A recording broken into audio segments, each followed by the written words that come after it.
Welcome to Better Together with your hosts, EmmaLee and Jennifer Morrow. When we all work together, we are stronger and can accomplish more for the kingdom of God. And now, here are the hosts of Better Together, EmmaLee and Jennifer Morrow. Good morning, everybody. Unless when you're listening to this, it's not morning, but I'm Jen Morrow, and I'm EmmaLee. Welcome back, friends. Yes, and we have exciting news. We do. Habemus Papam. We have a pope. We're recording this about less than 24 hours after the new pope has been announced and elected, and it was pretty amazing. Oh my goodness, Pope Leo the 14th. Mm-hmm. So we were going to talk about where we were when we found out, Yep. and I was literally driving home. I had the coverage from EWTN playing for, ever since the white smoke, and I was like, wait, okay, it's coming. And when they said his name and they said that he was from America, my jaw just literally dropped. It was open for like 5 minutes. Absolutely. Are you kidding me? Yeah. I didn't see that coming. I know, right? And it's funny because I'm sure you've seen it too, like on social media or TV. They've been doing these funny things with the Cardinals where it's like almost like baseball announcements, or it's like they got their arms crossed and they're all AIs and they're like nodding at the TV. So he was not one of the baseball cards, right? No. So I know you're not supposed to bet on the papal election, but exactly. but that was not one that most people saw coming. Mm-hmm. So but very, very exciting. And so moving to watch the reaction of the crowd when he came out. Every time there's a new pope, it's a very positive reaction. But just seeing him visibly moved, when he was giving his blessing and speaking to the world, I really personally connected with that. Yeah. And then you went home and family was excited because your husband's a deacon. So, yes. So they were the ones who were texting me initially when, white smoke. So I was in the middle of cooking and I didn't get a chance to watch the whole morning. So it was, it was a family affair. And I think they announced it at school. So my son was at school when that happened, an hour, I think, before school let out. So wow. Yeah. Did they get to watch it on TV there at school? I don't know if they had the TV going, Okay. but I think they got the announcement over the intercom and everything. And I know in their old school over in Princeton, the grammar school, they had several classrooms had it running. They're like, there's no learning happening today. Nope. Or this is a historic moment. And it's actually that is learning. It's real life learning. Right. Yeah. But we're putting the math aside for now, and and they did like a whole papal election, their own, and they had like ballots tallied on the wall of all these. I think they had 14 cardinals up on the wall, and then each class got to vote, and it was just kind of fun to see, And then there were a lot of people who actually had picked him. Really? Yeah, very surprising. Wow. Okay. Maybe because he was American. Maybe they were like, yay, United States. I don't know. Could be. Definitely. But I also heard somewhere, and then I went and double checked it, that yesterday, May 8th, was actually Blessed Fulton Sheen's birthday, right? Oh. Yeah. And so it coincided with the new pope. Oh my gosh, that's amazing. Yeah. So I thought that was a nice nod to communications, and hopefully he's our new pope will be a wonderful communicator. I think knowing 5 languages will really be helpful in that regard. And I was listening to some commentators, and actually a priest in the Diocese of Camden, we were talking about it too, that this is, you're talking about communication, this is really the first papal election in this age of technology when it's Instagram, Facebook, everything, when everything's, Pope Francis, yes, right? Him too, but not like it is now, where really everything is instantaneous and how we can see everything.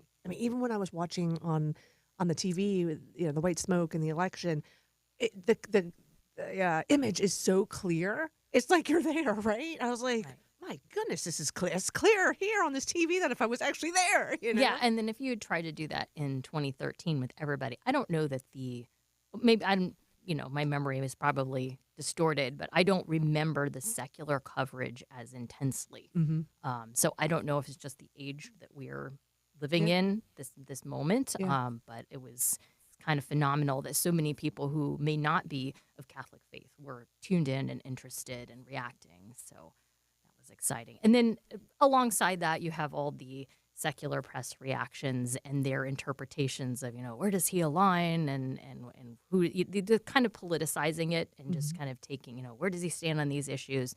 And I was looking for some of the Catholic reactions too, and one that I came across really resonated with me, and that was, that this isn't a political election the way that our political leaders, our governmental leaders are. Even though he is a governmental figure, Right. he's the leader of the church, and give him a minute. Like, this isn't, let's see how he does in the first 100 days, and what things is he going to accomplish. It's, this is a spiritual moment, and it changes you, I think, in the way that a sacrament would change you, spiritually. So he's got special graces from the office of the pontificate. That he's probably going to be taking that in, and we don't know. We don't know where the Holy Spirit is going to lead things. So I think we should just be hopeful and pray for him. Mm-hmm. Yeah, absolutely. It was so. So we were in the office yesterday, or the Catholic Star Herald. We're in the middle of a communications meeting. It was the whole staff, but like 3 of us had, we had it on our phones, like Smoke Watch 2025. And so, and then all of a sudden the meeting was just coming to an end, and then my boss was like, "Oh my gosh, white smoke," and then we all bolted because we had to go jump into action. Right. Yeah, to put it online and put it on social media and get the live stream video going and all that. So again, talking about the communications, it's you don't just sit around and say, okay, who's it going to be? We jumped right into action, and I'm sure, the Monitor did too, and all the Catholic organizations. But then it was fascinating because we're very blessed. We have Bishop Dennis Sullivan in our building. And so he was upstairs having lunch, and we all crowded around him and watched the election reveal or whatever together. So it was fascinating because when the cardinal that came out to is that the cardinal that came out to announce it? Yeah, I think it's a cardinal deacon, or he's like has particular pecking order of who comes out and does the announcement. So he came out to announce it, and obviously, the name doesn't ring a bell right away. Right, because it's in Latin. Right, and Bishop Sullivan's like, he's American. Like, he was, the tone in his voice, too. And we're all like, what? And then, like, everybody got, we all got chills. And then immediately, because now what, you wait a little while longer for him to come out onto the balcony for the Pope. It was such a blessing because, well, first off, going back to the announcement, not only that, when he kept speaking, Bishop was translating for us all. Like, we didn't even have to ask him, right? He just jumped into translating for us. And then when he went back in, we were waiting for the Pope to come back on the balcony, Bishop Sullivan was telling us all about him. I don't think he's met him personally. I don't remember, but he was, telling us about his background in Peru and that he was a missionary priest and a missionary cardinal, basically, as well, and his, ties to Villanova and the Augustinians. So while we're waiting, it was awesome because we're getting all this background from our bishop who knows it now. As journalists, we're all writing it down because I'm thinking, okay, who can I call immediately after I get out of here to go interview? Because we have St. Augustine Prep School in our diocese, and Villanova's around the corner. Yeah. So we had a lot of people to interview. We have a priest who is the head of the NAC in Rome, so he was there. So I know I'd be reaching out to him. And so, and then Pope comes out on the balcony, and he starts speaking, and Bishop Sullivan's the best, and he was like, "All right, don't listen to who's translating this. Who's translating this is not right. Let me translate it for you." And so he was, translating for us. Oh, that's great. So you got the accurate. It was, right. It was like, once in a lifetime experience. I mean, it always is, no matter who. You're like, oh my gosh, this is right, because this doesn't happen every 4 years, or every 2 years or something. This is, you never know when you're going to have the next opportunity to meet another leader of the church. So, yeah, it really was historic, and we have a special responsibility as Catholic journalists to get it right and to get on top of it. So I kind of felt that pressure right away to, okay, I got to learn as much as possible, as soon as possible. So, because people start looking to you as a resource immediately. And so it's like, well, I don't have boots on the ground in Rome, but, I have outlets I can research, and, was looking online to find out, okay, where is he from? Where has he been? And I loved that interview with his brother. Oh my gosh, that was a laugh riot. Just seems very down to earth. But my favorite part, John was pointing out that he said, yeah, I used to have him come out here and help me clean the leaves out of the gutter because I can't reach him. He's like, I can't do that anymore. My coworker, I mentioned this the other day or yesterday. my coworker John Galett says, he asked Bishop, he's like, "Hey, do you think the new pope is going to bring deep dish pizza to Italy?" Oh, wow. And we're like, I can't wait. Even Bishop laughed. We were all laughing about that.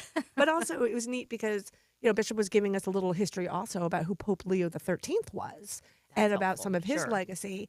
And one thing that I haven't heard mentioned anywhere yet, or maybe it's just because I'm not looking in the right places, but Pope Leo the 13th was the one who wrote St. Michael the Archangel prayer. Yes. And that's something to unpack too. I mean, there's Right. so much about He was one Pope of the Leo greats. the 13th to Right. dive into. New encyclicals that if we've never heard of to Right. jump Rerum into. Novarum, Right. like the Catholic social teaching. I am so jealous that you know how to pronounce all of these words. Well, I had to look it up for my 8th grade catechism class like a couple months ago, so Okay. it's top of mind. But it was just, oh, wow, that's so great. He chose a name that it's got some solid Catholic history behind it. Yeah.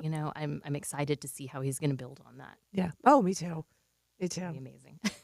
So everybody, check out your local Catholic press to see Please. how, they're reporting it as well, diving into, Pope Leo the 13th, Pope Leo the 14th, and more. And I'm sure you'll have a special issue of your publication in a couple of weeks or in a week, or Yeah, we you have go to something coming up. we go to press every day this month. So just finished our vocations issue, and the next one we have a ordination. So we have 2 back-to-back ordinations, and we have the Pope. So pick up the Catholic Star Herald, and also check out Talking Catholic because we did a breaking news podcast. Mike Walsh, myself, and Father I have to go Joshua back and Nevitt. listen to that. Yeah, we Father Joshua Nevitt, our vocations director, one of our vocations directors, is really tapped into that. So he's kind of an expert, our local expert, and kind of Right. jumped on with us to talk about what all this could mean and what's going on with the Monitor. Well, we had just finished our commemorative issue of Pope Francis and also our Easter coverage. And then no sooner did this go to press, then we were like, okay, we have to anticipate the conclave. It's very likely it could finish in a couple of days. So I think within the next 4 days or so, we might be going to a press with probably a smaller issue, but it will be an issue exclusively on Pope Leo the 14th. So you're going to put out a special issue? Right. So normally we wouldn't have another issue in the same month, but Right. because of this historic occasion, Aw. so we're pulling all of our resources together. And Wow. it should be exciting. Can't wait to read it. Yeah, and trying to get some local reaction.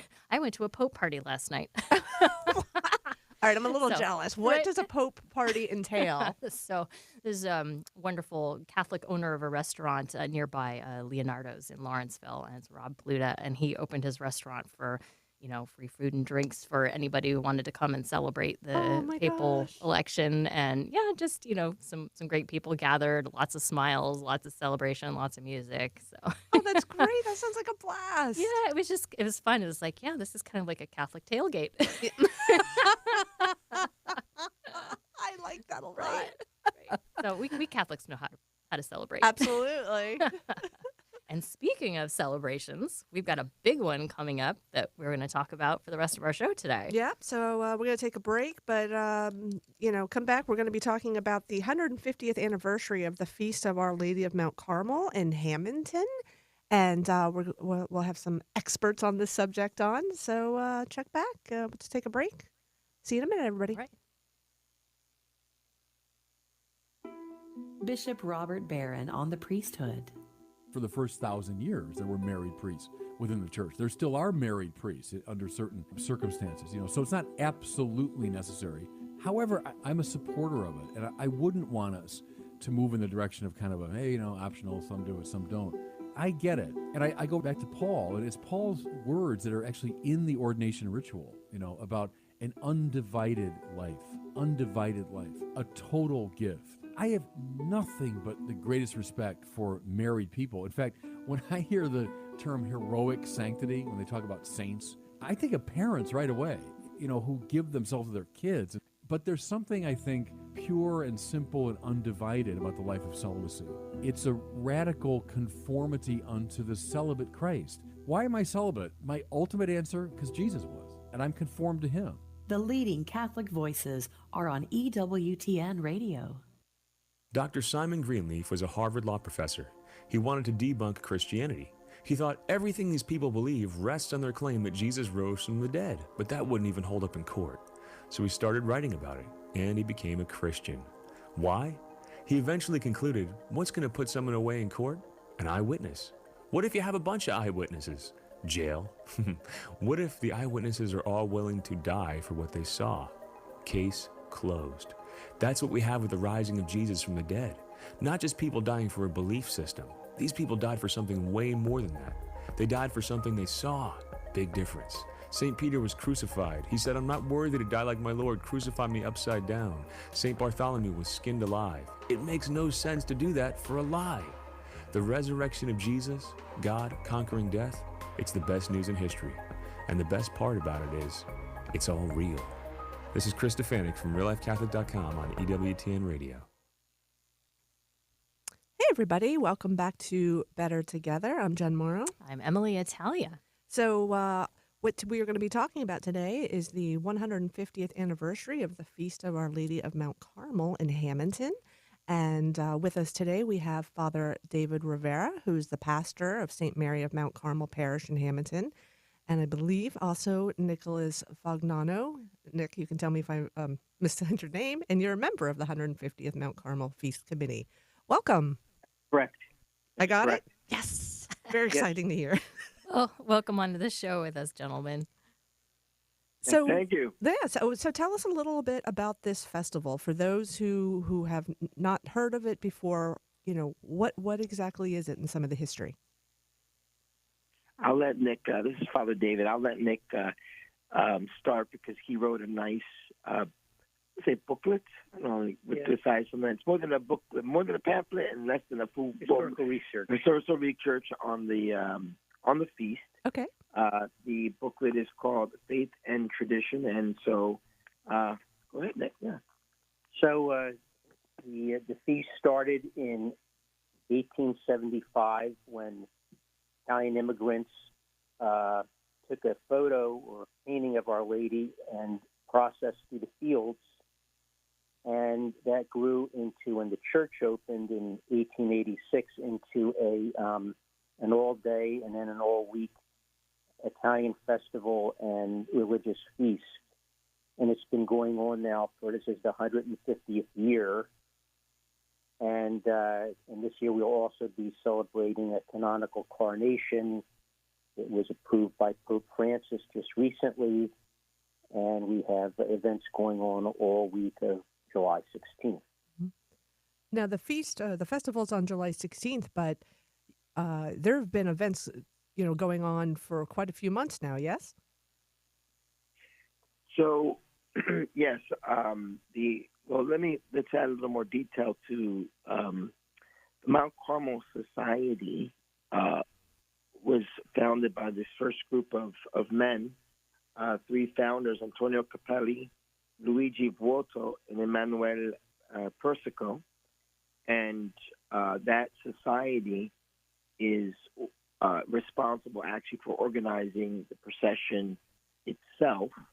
And they've been an independent society, which is, customary, especially in European Catholic context, right? You have lots of patronal feasts, and you would have a group dedicated to organizing the feast that works with the parish, but often might be separate. They might call them a confraternity, for example. During Holy Week in Spain, for example, you see this in a very strong way. All the ones doing the processions for the Holy Week with the different images. Mm-hmm. And so the Mount Carmel Society is in that same vein. And so the parish, the society predates the parish by at least 5 or so years. In 1880-ish, I think I read here in one of our history books, we had the first Mass and activities here in Hammonton for Catholics, or it became an independent parish.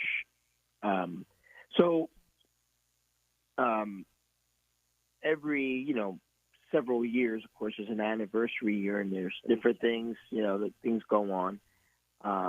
And for this 150th, both the Mount Carmel Society and the parish have had different events, and we've tried to be coordinated. The church has been doing more, focusing on spiritual activities, and the society has other types of activities. They had a kickoff dinner. They had a documentary made. They had their own historical booklet made that we have here. They had looking at like a sock hop type event coming up now with bands. So they have their own type of activities that are taking place. The parish, for its side, has organized a monthly devotion to Our Lady of Mount Carmel leading up to the feast that started, it was January, I think we started. I've invited young priests from the diocese to come and preach on different aspects of Our Lady of Mount Carmel, Carmelite spirituality. And that's been going on. Also, the parish commissioned Kathleen Fluth, a lyricist who wrote the hymn for the Eucharistic Revival, to write a new hymn for us. And then we commissioned Frank LaRocca, a Catholic composer who has written, church music and composed masses, to compose a new mass setting for us. I've listened to some. 150th. Sorry, this is EmmaLee. I was listening to some of his music earlier, and it's absolutely beautiful, sacred music. And so it's amazing that you were able to get him to write a specific mass for the festival. And you said that's going to debut on the feast? Correct. On July 16th at 2 o'clock is when I think we're going to be using the music throughout the day, but the full version of it will be at the 2 o'clock Mass because I asked them to add an instrumentation to it, mostly brass, probably because I like brass. And, how do I say this politely? They didn't volunteer. I had to pay them.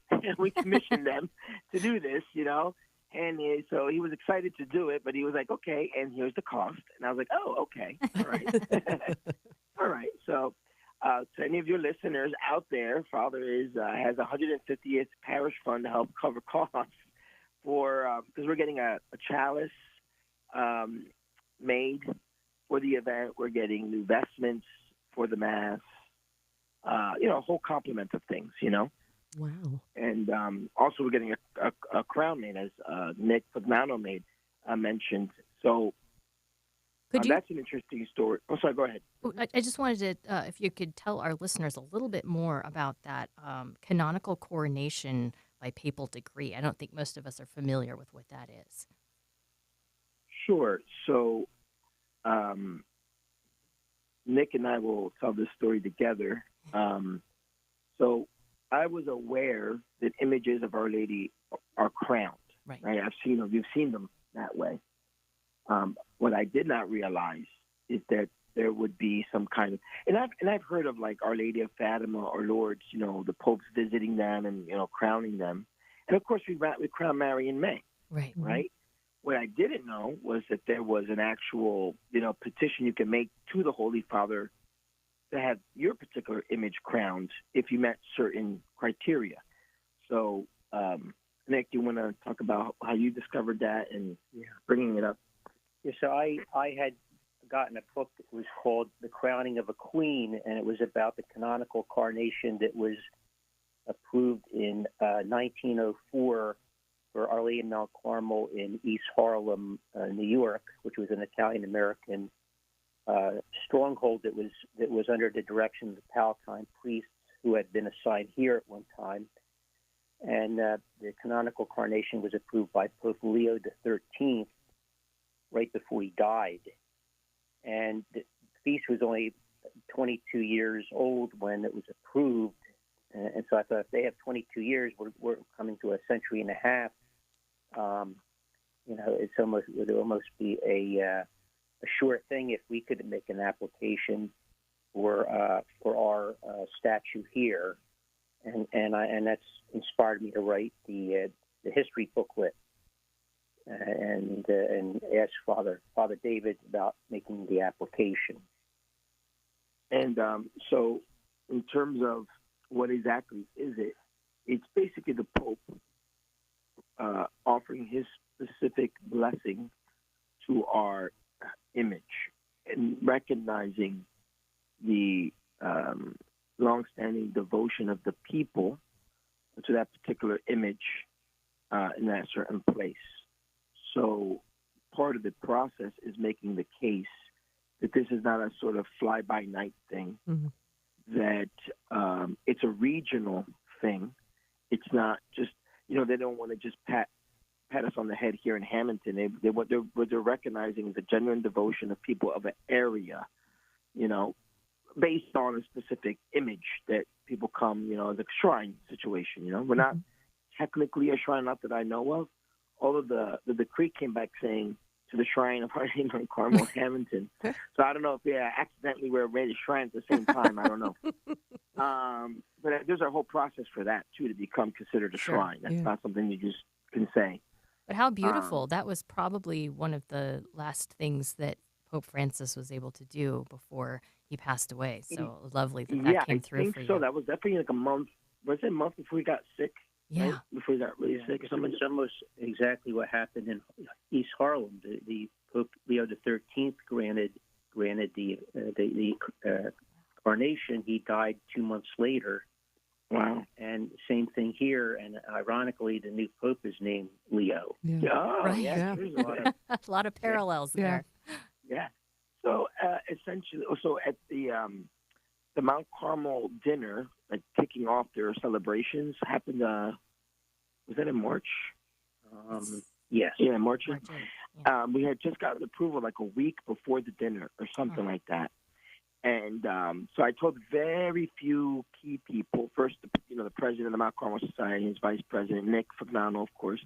And I kept the bureau very close to my chest because I wanted the Mount Carmel Society to be the first to publicly know, because they're the ones that kept this going all this time. Of course, with parish support, it's, they're independent, but, and again, when you're a Catholic group, you're independent and you're not, right? So spiritually, you're connected, even if otherwise you're not, And so there's a very long partnership that has its ups and downs over the years, but there's a long history there. But I wanted them to be the first to know. So at their dinner, I made the announcement. And when I was explaining it, it's like, we've been doing this here for a long time. And in our region, people have known about it.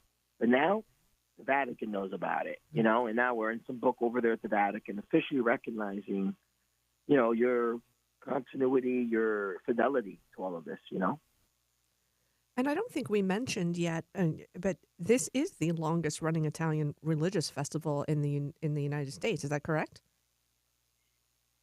Supposedly. That's our story.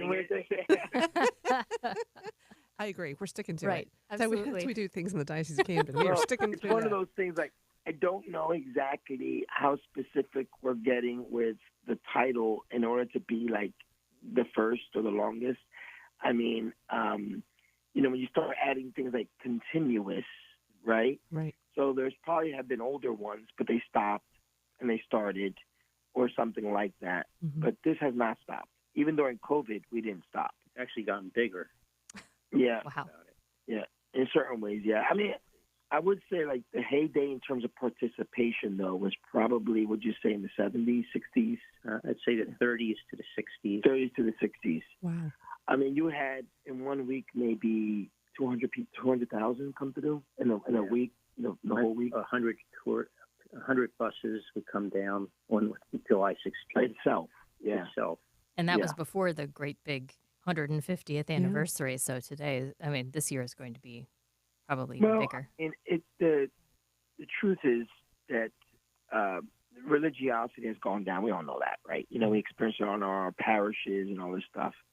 And so in the end, while we do expect greater numbers this year, and we're working towards that, in the end for us, it's about the fidelity to the devotion, right? And that's what we're celebrating. The fidelity of the devotion of the people whoever shows up, right? And of course, you have people that show up to these things for the food or for the music. But for the people who really are here for the devotion to our Blessed Mother, that's why we're making all these sacrifices in the end, right? It's a great evangelical opportunity to, Yeah. pull people in with something that's, visually or, sensory attraction. And then maybe they want to go deeper. Well, why did this start? Why Our Lady of Mount Carmel? I was actually looking online for a little bit of background on Our Lady in this particular image, in this particular devotion, and just, started going to the brown scapular that was presented to St. Simon by Our Lady on July 16th in 1251. I don't know if you want to talk about any of Our Lady of Mount Carmel in that particular devotion. Our Lady of Mount Carmel is an ancient devotion connected to the Carmelite order. And actually, originally, she was called Our Lady Star of the Sea. So there's a connection between that title, Star of the Sea, and Our Lady of Mount Carmel. Mount Carmel itself is in the Holy Land. Right. And this is where the Carmelite order started. And they would traditionally consider themselves founded by Elijah the prophet because of his connection to that mountain and life of prayer in the Holy Land. But their actual founding, obviously, is in the Christian era. And so the particular devotion to our Blessed Mother by that order that is on Mount Carmel.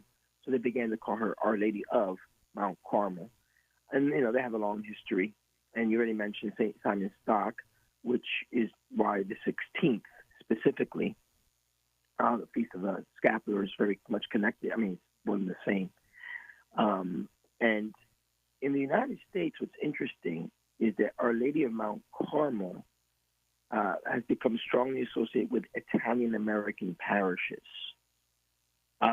Sort of like St. Patrick, obviously, we connected to, Italian-American, or say Stanislaus. If you hear that, it's Polish, parish or something like that, So Our Lady of Mount Carmel is very, very strongly connected to Italian-American parish experience in the United States. Now, the Palatine Order came to the United States to work with Italian-American immigrants, at least on the East Coast. And so they were the ones running this church in Harlem, too, at the time, right? Yeah. Okay. So they also are the ones that run the St. Jude Shrine down in Baltimore. Oh. And they had other parishes at that time. They had many parishes. So they had a lot to do as well with bringing people to the feast from all their parishes that were Italian-American, and their network of Italian-American connections here in the United States, along with the Order of Lucy Filippini, the Filippini sisters, who had been in Hammonton since, early 1900s. Early 1900s. Yeah. And their second house in the United States was here in Hammonton, and they also had a lot to do with, bringing people and being connected to the feast. I guess through their network of convents and, sisters helping out. And they're an Italian-American order. An Italian order that came to work with Italian-Americans here in the Northeast. I think their mother house is in Morristown, I believe. Not Morristown, but Morristown, whatever, the one that's up more north. I always can get confused. Morristown. There's a connection of families and immigrants from different cities bring people down. Yeah. And that's where you had this connection. And it was Italian immigrants that brought in the big numbers, I would say. Mm-hmm. Think about sort of like Our Lady of Guadalupe. Sort of, right? The one thing I would say that, and, Nick will talk about this a little bit, is that really the patron of the people, the Italians that came here to Hammonton really is Saint Anthony of the Desert, because many of the Italians here were from Sicily and from one town called Gesso, right? So, and the patron of their church was actually St. Anthony the Abbot. So we actually have a St. Anthony the Abbot Society here, and a statue of St. Anthony the Abbot, which you rarely see in any Catholic church. Mm-hmm. Right? And then you had a lot of Italians from Messina, Sicily area, and there the Our Lady of the Assumption is celebrated. Actually, Our Lady of the Letter, there's a whole story behind that. So we have an Assumption Society here as well. So it's not just the Mount Carmel Society. There used to be 3 carnivals a year here. The kickoff was St. John Society, St. John the Baptist, St. John the Baptist Society. Then there was Our Lady of Mount Carmel, which was the top of the mountain, and then to bring us home was our Assumption Society procession and festival in August. So there was a lot going on here in that way. That was a hubbub of activity. Right. It was the big And thing. so much. You didn't have all the you didn't have all the distractions that you have today. Sure. So that was a big thing in the summer. Isn't it beautiful, though, how like all of these different waves of people from different countries who have come, who've immigrated to America, have brought their Marian traditions, their Catholic traditions, and really established that as an American fixture. I mean, I just love that every culture, it seems, has its own recognition of Our Lady and a way of promoting her and recognizing the graces that she gave them on their journeys here and how to establish their new life here in the New World. Yeah. Mm-hmm. It's my understanding that Italy and Sicily's interest in Our Lady of Mount Carmel was the result of when Spain controlled Italy and Sicily, and the Carmelites were the Catholic advisors for the King and Queen of Spain, and that's where the devotion to Our Lady of Mount Carmel actually started, is through Spain to Italy. Oh, interesting. You know, we were talking about, this history too. I'm sure every year you see familiar faces coming back and, from all over the area, or maybe even different states. Does that continue? Not as much. I don't remember as much today as before, but there used to be a time, especially with the Italian immigrants, you'd see them every year like clockwork. You almost expected them to come down. And some were people who were like street performers and people that really stood out to you. And they'd be coming down for 50, 60 years. Wow. It was pretty incredible.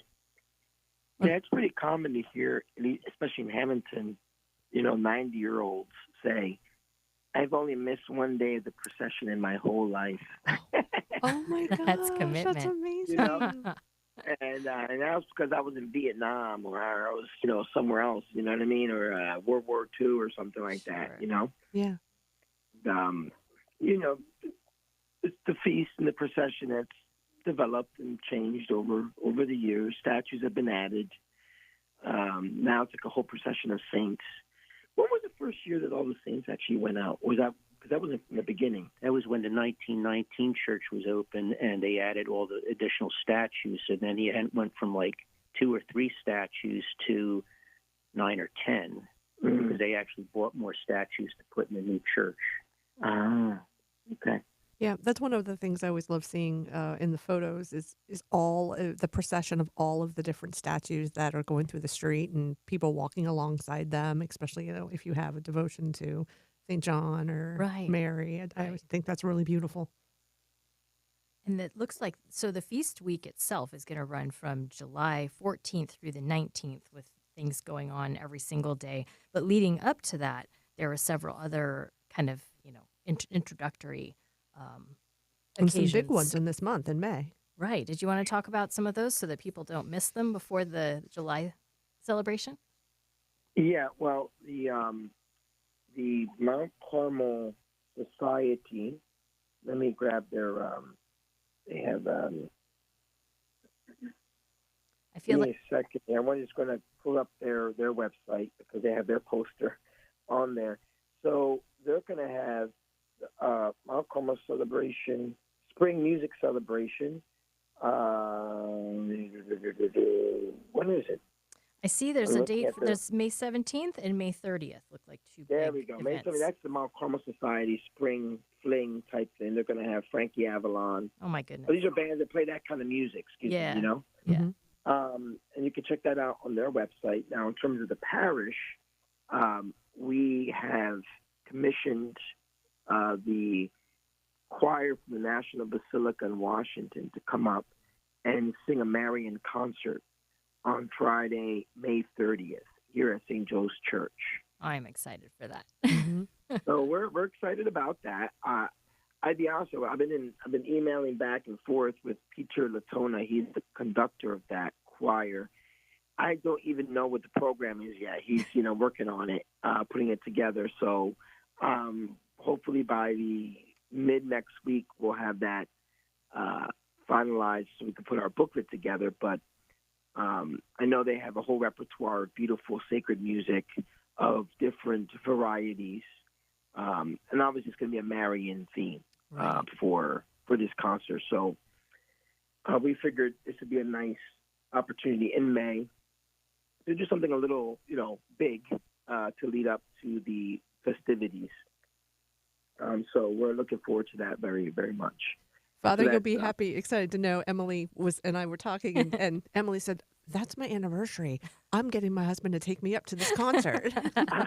Or down to the concert. Right? Well, I'm looking forward to one of that. my concerns was, can I fill the church for this, And now my concern is, I hope I have enough room in the church. Yeah, for I this, bet.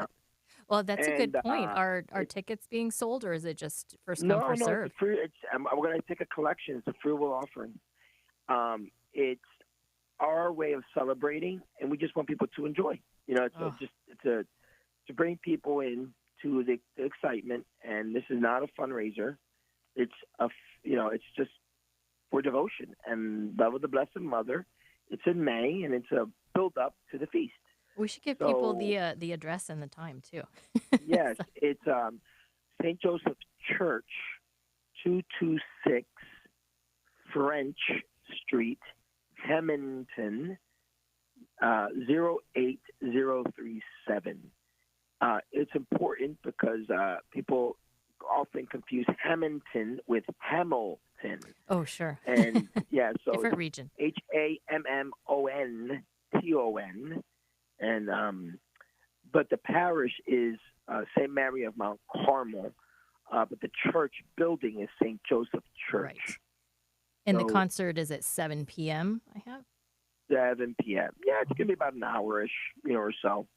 It's not going to be a super long concert. I don't know if I should have made it longer. I don't know. I'll talk No, to it's these just people. right. Gives people time. They can go down and maybe get some dinner Well, I beforehand. was going to say, if you don't know Hammonton, Yeah, Hammonton's there's a plenty beautiful of, town. With decent restaurants here Yeah. in town. There's Iliano's, there's Marcello's, there's Rocco's Townhouse, there's the wine bar. What's that? The Anada's wine bar. Everybody's looking up The Hamilton Maple- now and saying, "Where am I going to eat before the concert?" Yeah, Hammonton has great restaurants. A lot that's of not a Italian. problem.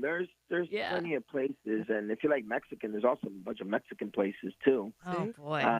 So EmmaLee, you can go have dinner and then go for your anniversary and then go see the concert. I'm not going to ask. I'm just going to say this is what we're doing. There you go. Yeah. Well, you might appreciate that. Actually, that good. I don't have to plan anything. Right. It's all set. I think you're right. It's like, How thank true. God. All right, I don't have to worry about that. And then And in the June. concert's free, so you doesn't have to even pay for that. Oh yeah, good.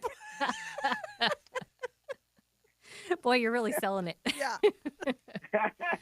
Oh, wow. Well, I'm just saying he's not going to argue. There you No, go. probably not. Probably not. You were going to say there's So no, something we're in June. excited about that. That's going to be a nice event.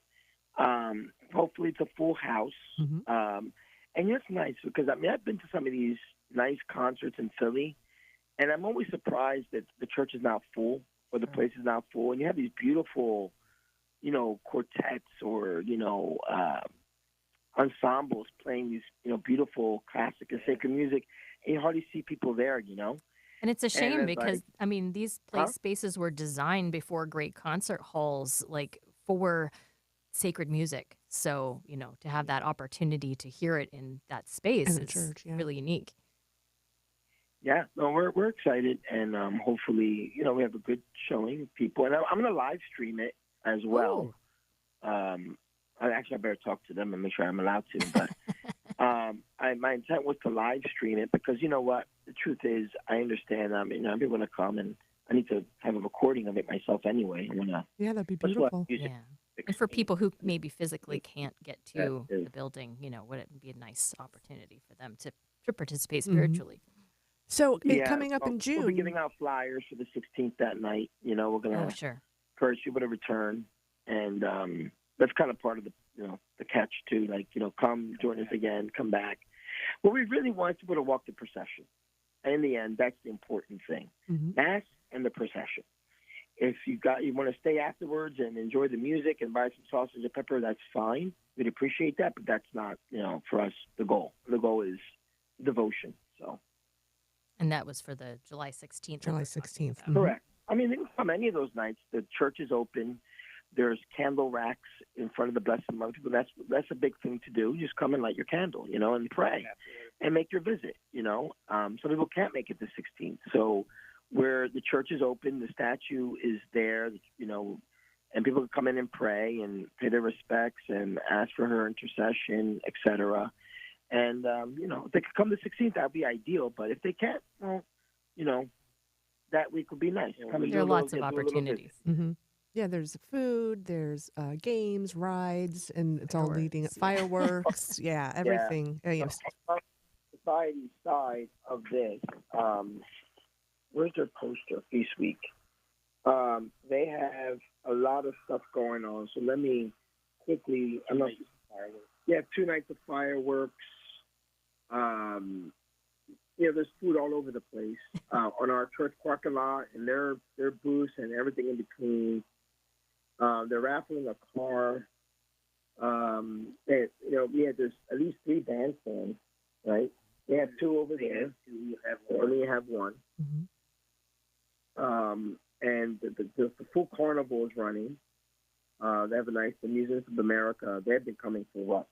60, 70 years, late 50s. Yeah, they've been coming. So they're celebrating that big anniversary with the Mount Carmel Society. I think there's going to be a drone show one night. That looks like, I think in the article it said July 13th. Is that right? At 8:30? Let me see here. And...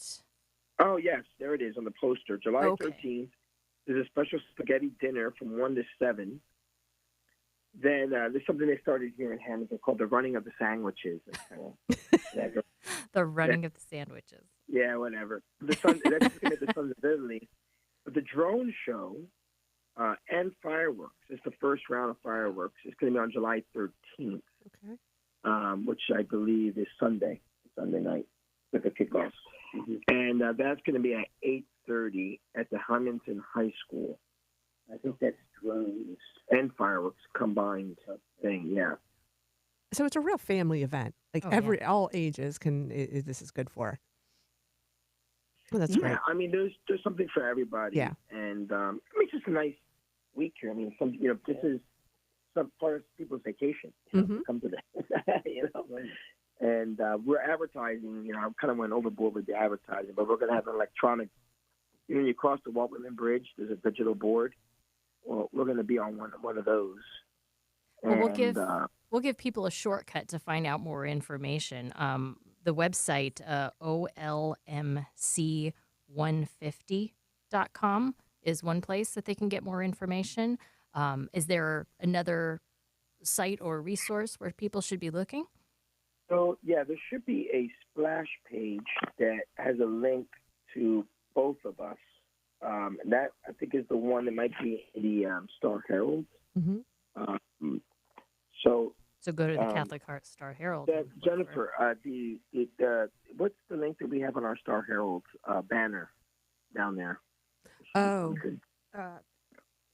Right now. There's like a general splash page that has a link that you could either go to the Parish information or to the society information. Okay, so the two separate pages for the different events. Yes, there are two different websites. I mean, people confuse the one and the other, and we try to be very careful about, letting people know that Mount Carmel Society, this is their information, this is the parish information, Yeah.